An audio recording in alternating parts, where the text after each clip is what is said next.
Olá, amigos! Sejam bem-vindos ao programa Espiritismo Agora, uma realização da Fraternidade Francisco de Assis e do Centro Espírita André Luiz, ambas as duas instituições aqui da cidade de São Paulo.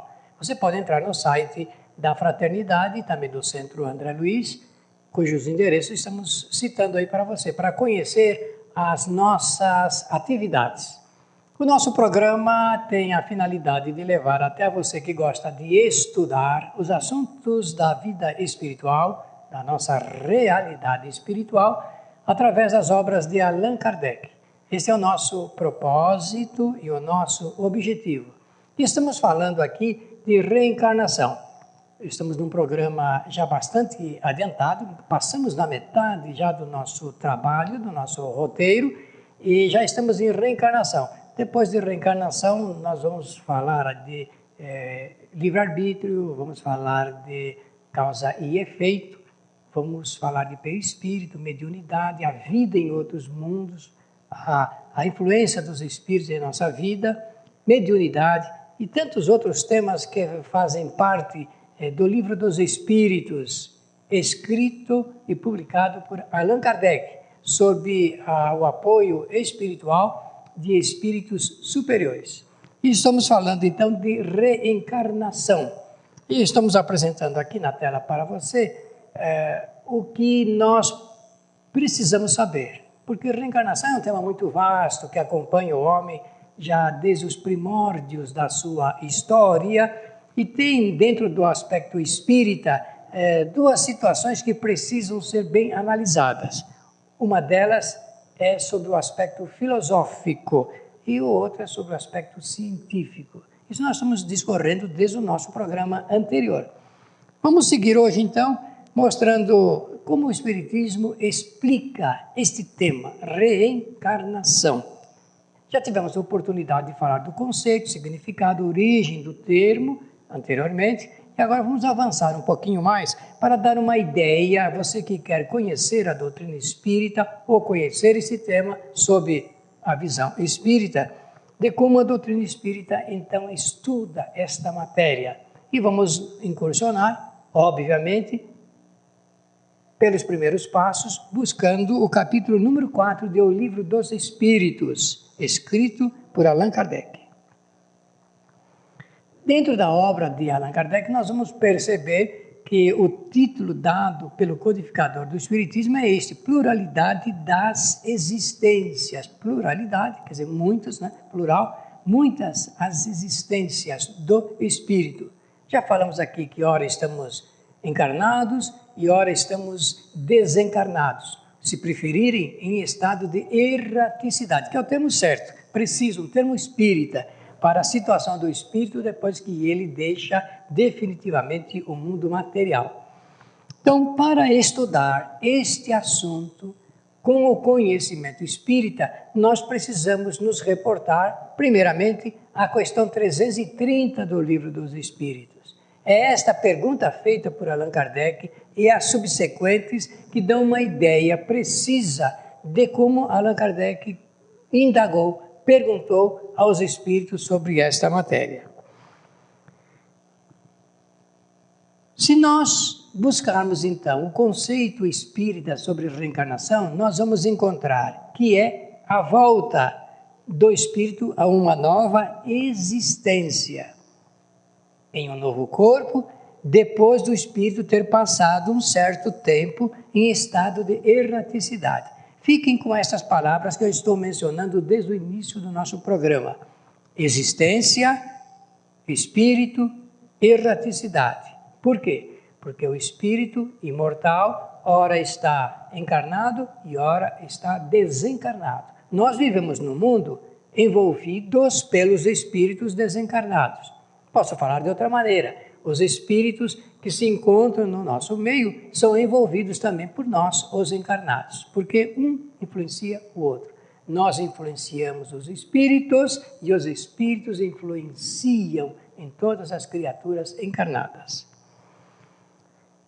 O detalhe sobre reencarnação começa depois que o espírito desencarna, porque Após a morte física, o espírito fica um certo tempo em estado de erraticidade, um estado novo, uma situação nova. Ele não está mais usando um corpo físico. Você vai perguntar, quanto tempo o espírito fica nesse estado de erraticidade depois de deixar o corpo físico? Não existe um tempo padrão, porque varia de cada caso, varia das necessidades de cada espírito, ficar uma semana, 2, um mês, anos até, em estado de erraticidade e depois fazer um novo projeto de uma nova encarnação. Reencarnação é uma lei natural. Existem 5 leis que são naturais, prioritárias, fundamentais: imortalidade, evolução, reencarnação, livre-arbítrio e causa e efeito. Guarde bem isto em seu pensamento, porque se você quiser começar a estudar o Espiritismo, precisa primeiramente conhecer tudo sobre essas 5 leis naturais: imortalidade, evolução, reencarnação, livre-arbítrio, causa e efeito. Viram? Reencarnação, portanto, é uma das leis naturais, básicas, faz parte desse grandioso projeto de Deus, o Criador, para as suas criaturas. Permitir que todos passem por essas experiências a fim de ganhar novos conhecimentos. Então, reencarnação é uma lei natural. Se é natural, acontece naturalmente. Já está dentro da previsão divina. Vamos usar essa palavra para ficar mais fácil a compreensão. Se é divino, de Deus. Lei natural, de Deus. Imortalidade, evolução, reencarnação, livre-arbítrio e causa e efeito. Vamos mais uma vez falar um pouco dessas leis. Aí você vai entender a importância deste tema dentro deste conjunto. Porque nada pode ser apenas estudado em separado. Em separado e em conjunto. Ficará sempre mais fácil da gente aprender. Imortalidade. O espírito é imortal, o espírito não é eterno. O espírito é imortal, eterno só o Criador. Evolução, que é a lei que permite um processo de armazenamento de conhecimentos, porque evoluir significa aumentar cada vez mais o volume do conhecimento. Conhecimento intelectual, conhecimento moral. Reencarnação, pluralidade das existências, uma lei natural que permite a todos os espíritos fazer experiências novas através deste processo. Livre-arbítrio, liberdade de pensar, falar e agir, lei natural, e causa e efeito, lei de causalidade, não é de casualidade, não existe nada casual, tudo é causal. E cada causa tem um ou mais efeitos. Tudo que pensamos e fazemos gera, por consequência, efeitos, porque tudo é causa.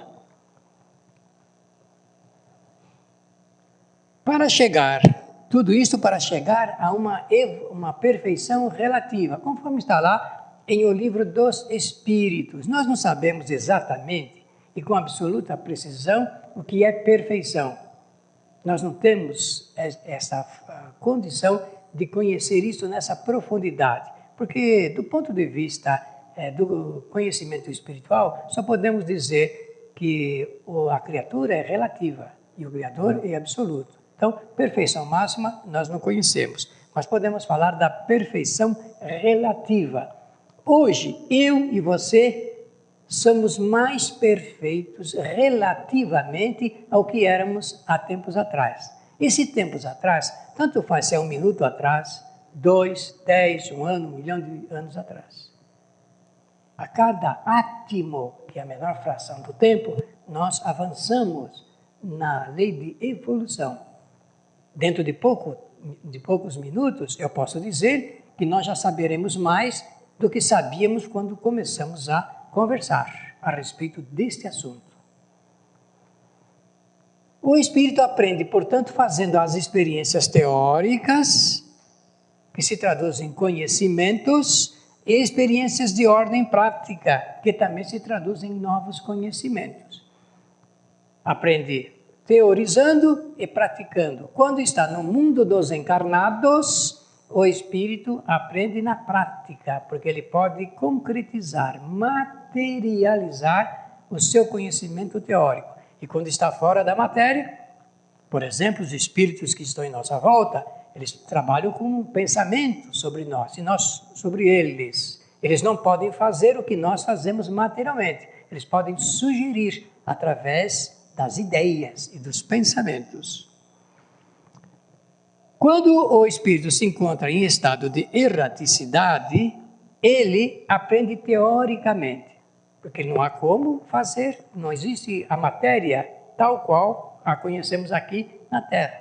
Então ele pode idealizar, pode fazer as suas especulações filosóficas, extrair conhecimentos. Uma pessoa quando está, por exemplo, muito doente na cama, não pode sair da cama porque a sua saúde está totalmente comprometida, esse espírito está encarnado fazendo experiências meramente teóricas. Mas aqueles que podem materializar, usar as mãos, os membros, o corpo todo, pode então concretizar, pode fazer na prática aquilo que no pensamento o espírito que não pode sair da cama está elaborando só com o seu pensamento. E quando se encontra encarnado, o espírito então coloca em prática o que aprendeu em teoria. Pode notar, antes de nós praticarmos qualquer coisa, nós pensamos nela. Nós a idealizamos. Então, esse trabalho teórico, por consequência, ou pode chegar, por consequência, a se tornar um trabalho de ordem prática, porque nós podemos materializar. É assim que funciona tudo em nossa vida. Primeiro, o pensamento idealizador, solucionador, e depois, na prática, nós podemos materializar aquilo que nós idealizamos no campo da teoria. Agora o Espiritismo vai fazer um breve intervalo por necessidade e logo a seguir retornamos com esse tema muito interessante, não? Apoio cultural.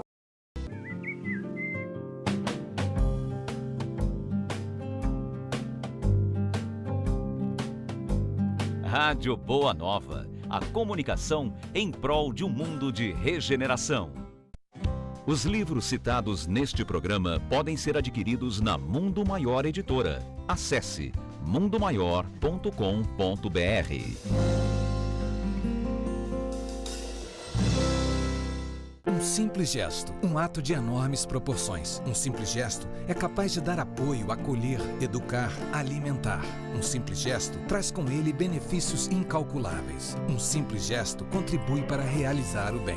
Participe para que a rede social do bem possa aumentar a sua capacidade de multiplicar as suas ações sociais. Pratique isso na hora que você for pagar a sua próxima compra. Use o cartão de crédito exclusivo O Bem. Peça já o seu cartão. Ligue 0800 644 2273.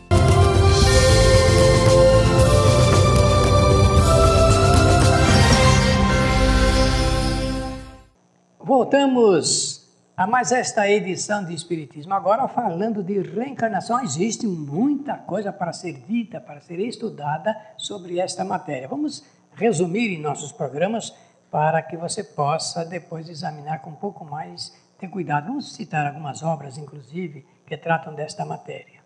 Então, quando o espírito está encarnado, ele pratica o que aprendeu em teoria, porque as duas situações são importantes, em estado de erraticidade e em estado de encarnado. Se um dia você se perguntar qual dos dois estados é o mais importante para o espírito durante a sua trajetória de evolução, lembre-se de que as duas situações são importantes para o espírito. Essa é a razão pela qual, na beleza desse grandioso projeto da vida do Criador, o espírito ele pode passar um certo tempo. Quanto tempo nós passamos encarnados mesmo? Alguns variam, esse tempo varia bastante. Mas um certo tempo aqui na Terra e depois em estado de erraticidade. Agora, nós já podemos começar a fazer o nosso projeto futuro, sabia? Porque nós podemos trabalhar no campo da teoria.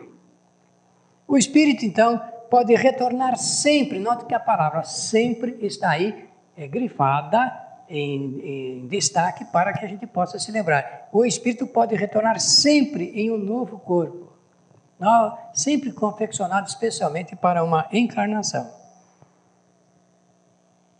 E são criadas, então, situações novas para que ele faça experiências novas de acordo com a sua vontade. Eles são lembrados de que em nosso programa, desde o primeiro programa, estamos falando da inteligência, da vontade e do pensamento. São as 3 ferramentas de trabalho do espírito para fazer a sua evolução: inteligência, vontade e pensamento. A vontade é determinante, ela é determinadora. É por vontade que nós fazemos e concretizamos as coisas no mundo material também. A reencarnação, então, proporciona ao espírito, primeiro, provar a si mesmo sua nova situação na escala evolutiva. Ele prova, através do processo da reencarnação, ao próprio espírito, qual é a sua evolução, seu grau de evolução na escala. Segundo, passar pelos efeitos das causas por ele mesmo criadas. Olha, passar pelos efeitos das causas por ele próprio criou. Efeito, causa. Causa e efeito. Na vida se resume tudo a isso. O que nós passamos é efeito e que tem as causas anteriores que nós próprios causamos. Então podemos dizer, nesse estágio aqui do nosso programa, que a reencarnação é uma oportunidade para todos, indistintamente.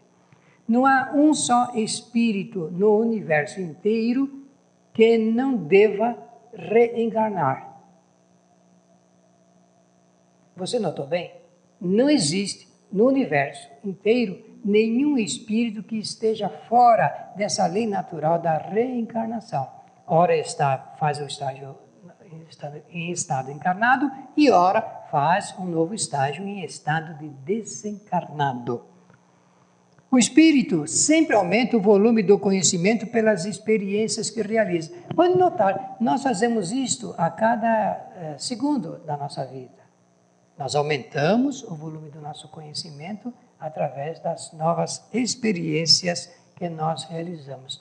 Imagine a pior coisa que você já fez e da qual já participou. Essa pior coisa é uma experiência, por vezes nova ao espírito. E ele aprende com isso. Por isso que em um programa eu disse que é muito difícil dizer se o espírito aprende mais em estado de acerto ou se aprende mais em estado de erro, de equívoco, de falha, de desvio. Por tudo serve ao aprendizado do espírito. Se você quiser ter uma boa indicação para o que eu acabei de falar, leia a pergunta 895 do Livro dos Espíritos. Leia a pergunta e depois leia a resposta para perceber como tudo é importante.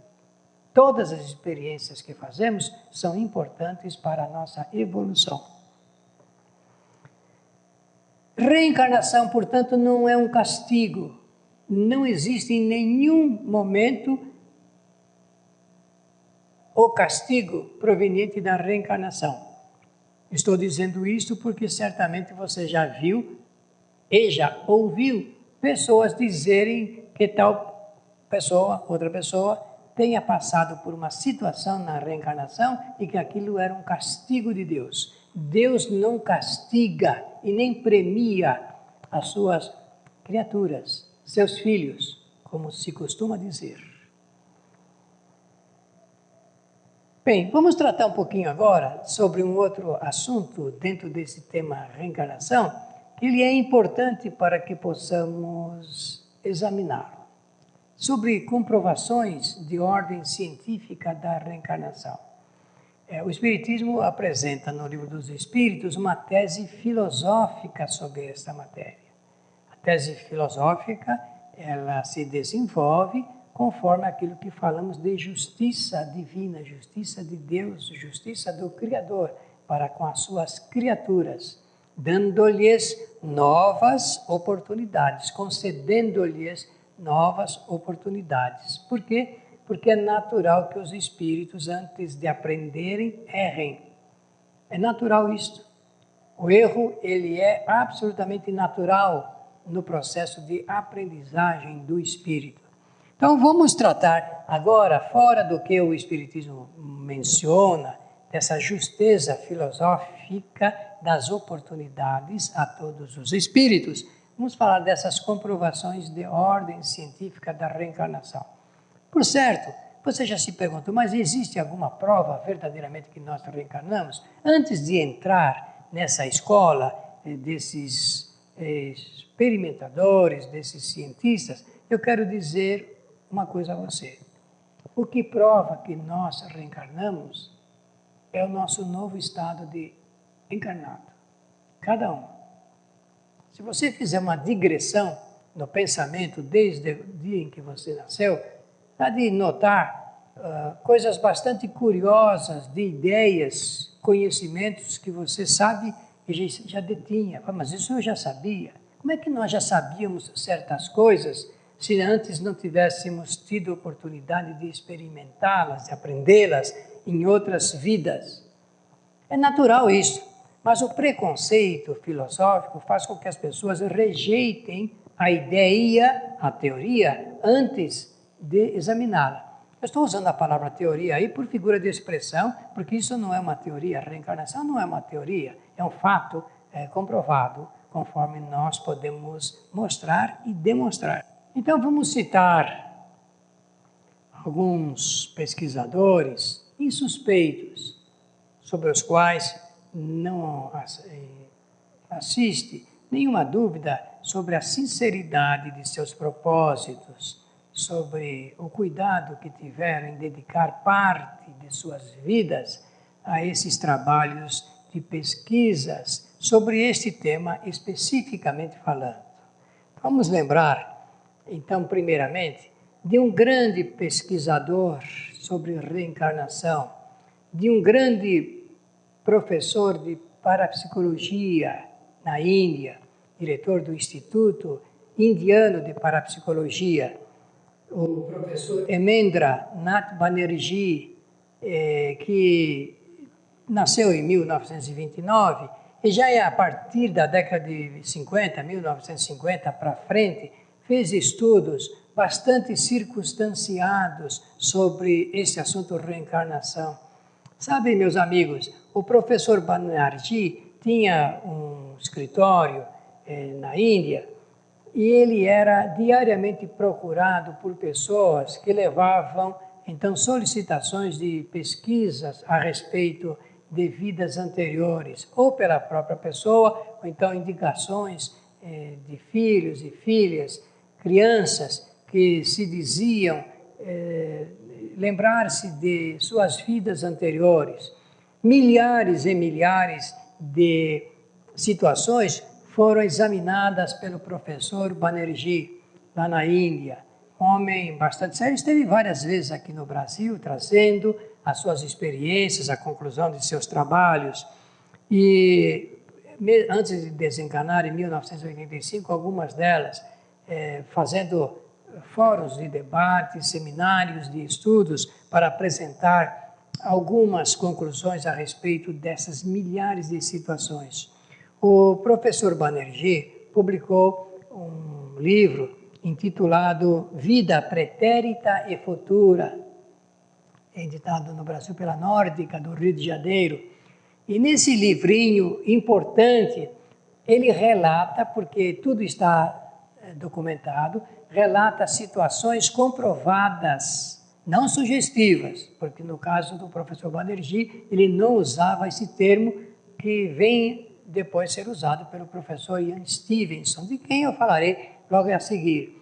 Mas o professor Banerjee, ele então trouxe uma grande contribuição para a história e análise, a pesquisa sobre reencarnação, porque ele acompanhou passo a passo esses estudos, abria o processo de pesquisa e seguia, tinha lá sua metodologia, documentava, adicionava as comprovações e depois ele apresentava a conclusão, antes a sua hipótese sobre o caso. Então ele conta casos bastante interessantes sobre como conseguiu comprovar as reencarnações de diversas pessoas que se lembravam de vidas anteriores. Em uma delas, nós vamos apresentar logo a seguir, talvez no nosso próximo programa, dando continuidade a este tema reencarnação, porque é um tema que deve valer a pena estudar, examinar, para reforçar essa tese do Espiritismo de que o Espírito ele pode reencarnar tantas quantas forem necessárias, às vezes até adquirir o conhecimento da perfeição relativa em outros mundos mais adiantados. Então eu peço a você que aguarde, porque a partir do próximo programa nós vamos falar um pouco a respeito, contar um caso que o professor Banerjee apresentou nesse livro, Vida Pretérita e Futura, editado aqui no Brasil pela Nórdica do Rio de Janeiro. E peço a você que, se interessa pelo assunto, que adquira essa obra, leia com interesse, porque se trata de um pesquisador insuspeito. E estamos agora no final do programa agradecendo a todos os que escreveram. Nós estamos respondendo aos poucos aí todas as cartas e e-mails que estamos recebendo em Espiritismo Agora. Escreva você também. O endereço está sendo apresentado aí na tela para você ter a oportunidade de conversar conosco. Pela sua generosa atenção, simplesmente queremos dizer muito obrigado e até o nosso próximo programa, onde vamos continuar esse tema.